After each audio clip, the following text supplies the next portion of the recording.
Яңалыклар чыгарылышы үз ишин башлап җибәрде. Студияда Лилия Гатина алга таба койбер темалар турында кыскача. 16 ел норматив срок урынына 39 ел хезмәт иттеләр. Шолда трамвай вагоннарын кайчан яңарту планлаштырыла. Тукта исеңә төшер, рәхмәт әйт. Ярчалы 9 майны ничек каршы алачак? Трамвай парка автобус паркынан айырмалы буларак шактый тузганы. Бу хакта хуҗалык җитәкчеләре белән киңәшмәдә Ярчалы мэры Наил Мәгъдиев хәбәр итте. Шәһәр башлыгы сүзләренә караганда, быел вагоннарны яңарту планлаштырыла. Шулай ук ул автобуслар мәсьәләсе хәл ителгәнен искә төшерде. Хәзерге вакытта аларның саны 217 берәмлек. В силу определенных обстоятельств трамваи в городе Набережные Челны уже выработали давно свой срок. Әйтик, шәһәр транспорты предприятиесе балансындагы 100 трамвайның 66-сы маршрутларга 39 ел элек чыккан. Мэр Наил Мәгъдиев сүзләренчә, мондый транспорт түрен эксплуатацияләүнең норматив срогы 16 ел. Есть расчеты и выводы специалистов российского уровня, которые эти данные представили, и мы понимаем, что трамвай в городе Набережные Челны должен не только жить, но и дальше развиваться. Это и сам подвижной состав, это и рельсовое хозяйство, или электрохозяйство, это 3 составные части, но с чего-то нужно начинать. Шуңа күрә Татарстан Республикасы рәисе трамвай паркын яңарту турында карар кабул итте. Транспортның бу түре 3 шәһәрдә, Казанда, Чаллыда һәм Түбән Камада файдаланыла. Шәһәрдә трамвайларның 34% гына норматив хәлдә яңарту таләп ителә. Мэр Наил Мәгъдиев җитәкчелегендәге Чаллы делегациясе Минскида трамвай һәм троллейбуслар җитештерү заводында булды. Готовы дальше взаимодействовать с нашими минскими партнерами в части обновления нашего трамвайного парка.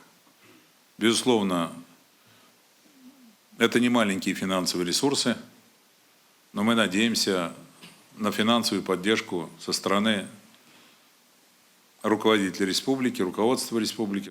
Bir tramvay vagonu 100 million сум торам, чагыштыру өчен зур сыйдырышлы bir автобус исә шәһәргә 18 миллионга төшкән. Лилия Гатина, Эльмира Гайнетдинова, Сергей Вильданов, Яңалыклар. Яндырга ярамый штраф яный. Татарстанда янгынга каршы махсус режим гамәлдә. Ул 11 майга кадәр дәвам итәчәк. Бу чорда коры сарыны яндыру, ачык утта ризык әзерләү һәм башка бик күп нәрсәләр тыела. Аппарат киңәшмәсендә дә бу теманы читләтеп үтмәделәр. Бу чорда нинди тыюлар бар? Алдагы минутларда сөйләрбез. Сухостой даже может самовоспламениться в случаях, когда на земле оказывается предмет, способный сыграть роль линзы. Например, осколок стеклянной бутылки. Узган ел коры үләннең беренче яну очрагы 30 мартта теркәлгән, быел 15 апрельдә. Хәзерге вакытта барлыгы шундый 7 очрак булган. Основные методы профилактики весенне-летних пожаров – это опашка и прокладка минерализованных полос, своевременный вывоз мусора, очистка территории от сухой растительности, а также недопущение разведения костров. Республикада янгынга каршы махсус режим 25 апрельдән гамәлдә. 11 майга кадәр учак ягу, каты көнкүреш калдыклары, коры үлән яндыру, янмый торган махсус савытларда ачык ут куллану тыела. Кафе һәм рестораннар искәрмә булып тора.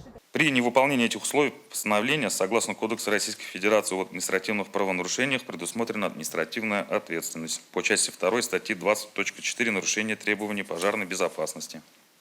Суммы штрафов на граждан и юридических лиц составляют от 10 до 800 тысяч рублей соответственно. Чаллы мэры шулай ук район башлыкларына гадәттән тыш хәлгә юл куймау буенча эш алып барырга кушты. Шулай итеп аларга бакчачылар ширкәтләре рәисләрен чакырырга, алар белән бергә барысын да хәл итәргә кирәк. Если необходимо оказать помощь транспортом, окажите эту помощь. Транспорт можно заказать, нужно оплатить.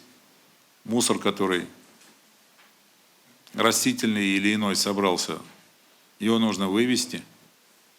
Это потенциальный источник, откуда может прийти пожар в СНТ. Мэр сүзләренчә, бу эшне 1 майга кадәр төгәлләргә кирәк. Гадәттән тыш хәлләр министрлыгы хезмәткәрләре исә бакча җәмгыятьләренә рейдлар үткәрә башлаган. Лилия Гатина, Эльмира Гайнетдинова, Сергей Вильданов, Яңалыклар. Әгер сіз бірер проблема бір шуса екі шатықлы хабар жеткіресігіз келсе, біздің Макс қошымтасына мұрәжаға дейтігіз фотосуретлеріңізні һәм видеоларыңызны 8-939-311-31-31 телефоны бойынша күтіп қалабыз. Тоқта исіңе түшір рәхмәт әйт. Нәқміне шундай девиз астында Йоршолы 9 майыны қаршы алырға әзірлене. Бұл хақта Башқарма комитет жетекшісі урын басары Венер Харисов сөйледі. Бұйыл жеңу күнін бәйрәм ету нешік ұзашақ? Бұл хақта келесі минутларда сөйлербіз. Программа Мұса Жәлил хайкәленә шешекләр салудан башлана. Бәйрәм оннан соң Ватан-Ана мемориалы янында дәвам итәчәк. Иртәнге унда да тантаналы парад булачак. Марш белән 41 парад расчеты узачак. Алар кадет мәктәпләре, югары һәм урта һөнәри уку йортлары студентлары, юнар армия һәм беренче хәрәкәт активистлары, запастагы ветераннар. В военном параде примет участие техника, которая на сегодняшний день производится в городе Набережные Челны для вооруженных сил Российской Федерации, а также техника времен Великой Отечественной войны. Закончится парад возложением венков и цветов к мемориалу «Родина-мать».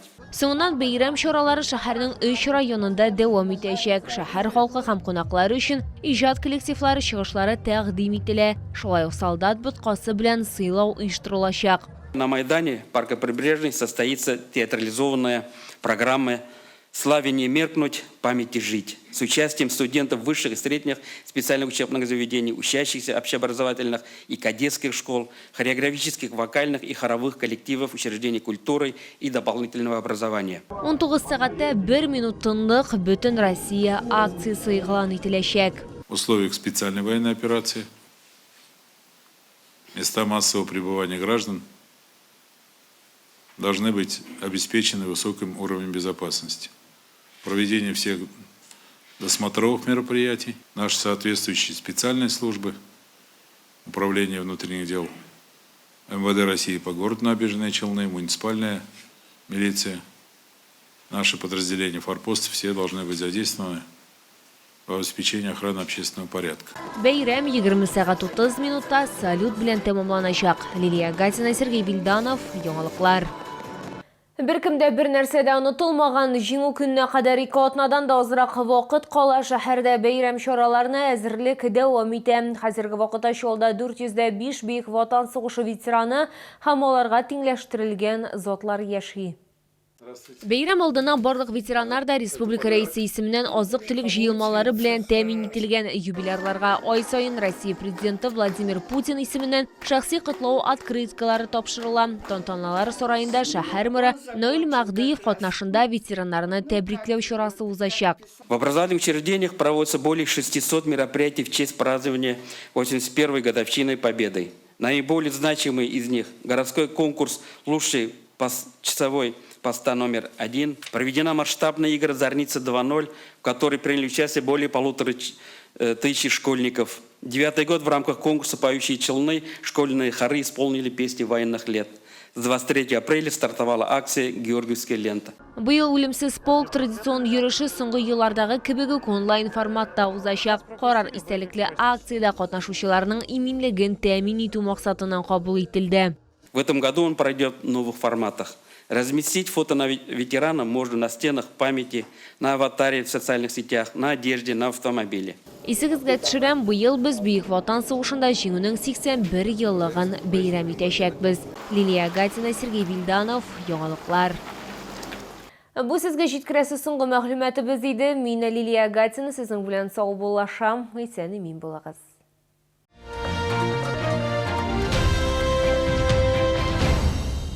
В стоматологии «Улыбка» 4713, акция лечение кариеса 4000 рублей.